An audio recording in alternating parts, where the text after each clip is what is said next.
And there are some spooky walks on the calendar this month. For more, we're joined by Windsor's Jane's Walk organizer, Sarah Morris. Good morning. Good morning. Thanks for coming in. Oh, very happy to be here. Okay, so you've just come off a weekend of walks, including one spooky urbanism in downtown Windsor. What were you highlighting there? So that was hosted by Nicholas Lamoureur, who's a local architect here, and talking about how emotion affects how we see a city, right? So when we're walking, the perception that downtown is scary, what does that actually mean?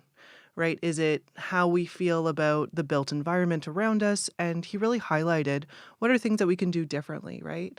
So there was one park on University and Karen that is slated to be a big building soon, but it's also a park, or it's also a parking lot where kids play cricket.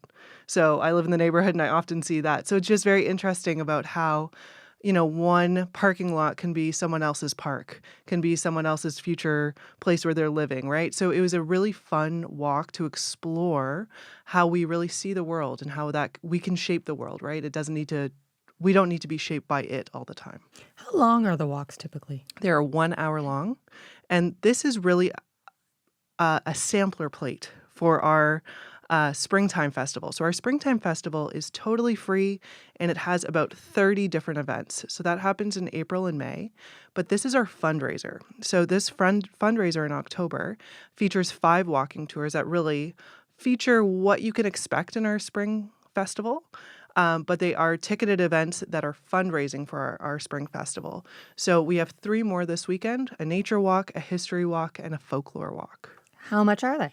$25. Okay, so let's go through some of the walks that you have this weekend coming. Let's talk about the Spring Garden on Friday. Yes, so that's Where the Wild Things Go, which is a walking tour all about how nature prepares for winter, which again is it's a funny thing because our spring festival is so spring focused, right? We're embracing a lot of nature in the springtime. All of our walks really feature that. So when we're thinking about, okay, what would a fall fundraiser be in contrast to our spring festival? Well, let's talk about migration. Let's talk about hibernation, all of those fun things. So that one is hosted by TJ and Jess Bondi, who are a really amazing advocate couple here in Windsor. They advocate for better transit and environmental issues here in Windsor. So they're going to be hosting that on Friday. So tomorrow, October 25th from 5:30 to 6:30 p.m. So a good after work walk, and we still have tickets available for all these walks, so it's definitely something you want to check out. Is fall and Halloween what inspired the Green Hill Cemetery walk in Kingsville? Yes. So, there's a lot of amazing people around town who do ghost tours. And we didn't want to do that because we think, there's people who already are doing an awesome job, and there's that market is covered. So what are ways that we can find our own little niche in that? And one of those was a cemetery tour. So cemeteries, I think, are just such an amazing place in our cities that we don't really experience very often. But, they honor people. They are memorials to people that had full lives. And Veronica Brown, who is a awesome historian out in Kingsville, is going to be hosting that walk. And I've never been to Green Hill Cemetery. Very excited to check it out. And that one, we only have a couple tickets left. So definitely come on to that one. So it's popular. Very popular. People are pretty excited about that one. People love cemeteries. I don't know. So you're combining walking, history, and horror. Do you find those things cross over really well? I think so. I think if you just look at the testament to ghost tours every year, right? I think ghost tours are one of those things that are a little bit of sugar with your medicine, right? If you want to learn about history, but through, something a little spooky, that's the way to do it. But that's really what these walks are about getting people out to experience the city that they live in, the places that they live in, and to make history come alive, right? It's one thing to go to a lecture or read a book, but it's another thing to go to the places where these events happened, where these people were, and experience that together as a group, which is always a lot of fun. So many spooky walks. Do you see Windsor, Essex as a eerie place? Well, near Lake Erie, so that's always helpful.